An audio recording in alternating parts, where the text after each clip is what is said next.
اب اس کے بعد دیکھیے، ہم نے اتارا ہے اس قرآن کو لیلۃ القدر میں. لیلۃ القدر کیا ہے؟ تقدیر کی رات، یعنی نائٹ آف ڈیسٹنی. اس کو بھی سمجھیے.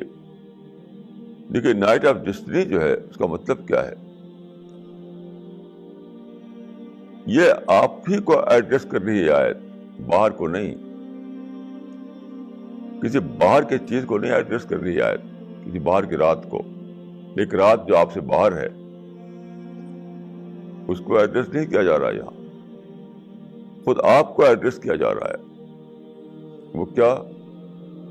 کہ آپ وہ رسپانس دے سکیں جس کا تقاضا کرتی ہے لیلۃ القدر، یعنی خدا کا فیصلہ. اس آیت میں بتایا گیا ہے کہ اس رات خدا کے فیصلے ہوتے ہیں. اب فیصلے کیا ہوں گے؟ فیصلے ہوں گے کل مجھے کوئی بیماری لگ جائے، کل مجھے میرے مال میں کوئی نقصان ہو جائے، کل میرا کوئی عزیز، کوئی دوست مر جائے. ہزاروں قسم کے واقعات ہو سکتے ہیں. تو میں پیشگی طور پر یہ گویا خدا سے اقرار کروں، خدایا میں تیری تقدیر پر راضی ہوں، خدایا میں تیرے فیصلے پر راضی ہوں، خدایا میں تیرے ڈیسیژن پر راضی ہوں. یہ ہے النفس المطمئنہ کا مقام.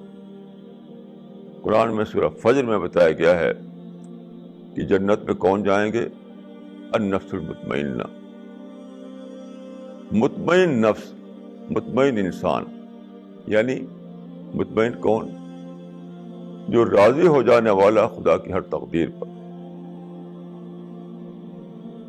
خدا نے اگر آسانی دی تو اس پر راضی، مشکل دیا تو اس پر راضی، امیری دیا تو اس پر راضی، غریبی دیا تو اس پر راضی. جو بھی خدا کی طرف سے آتا ہے وہ خدا کے فیصلے کے تحت آتا ہے، اپنے آپ نہیں آتا. اس دنیا میں کوئی بھی چیز اپنے آپ نہیں ہوتی ہے. لیلۃ القدر کا یہ عقیدہ جو بتایا گیا اس سورہ میں، یہ گویا آپ کو ریمائنڈ کر رہا ہے کہ دیکھو اس دنیا میں جو کچھ ہوتا ہے وہ خدا کے فیصلے کے تحت ہوتا ہے. ایسا اپنا آپ الرٹ اپ نہیں ہو جاتا ہے. اس کا مطلب کیا ہوا؟ جو ہو رہا ہے اس کو خدا کی طرف سمجھ کر راضی ہو جاؤ. اس کا مطلب کیا ہوا؟ اس کا مطلب کمپلینٹ حرام، پروٹیسٹ حرام، غصہ حرام. کیونکہ آپ کسی چیز کے مقابلے میں جب ریئیکٹ کرتے ہیں تو اسی کا نام غصہ ہوتا ہے.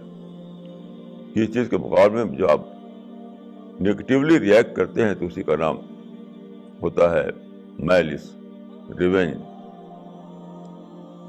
Protest, complain. یہ ریئیکشن کس کے خلاف کر رہے ہیں آپ؟ خدا کے فیصلے کے خلاف. جب ہر بات خدا کے فیصلے سے ہو رہی ہے تو آپ ریئیکٹ کرنے کا حق نہیں رکھتے ہیں. آپ صرف پازیٹیو ریسپانس دینے کا حق رکھتے ہیں. بس یہ ہے لیلۃ القدر کا مطلب.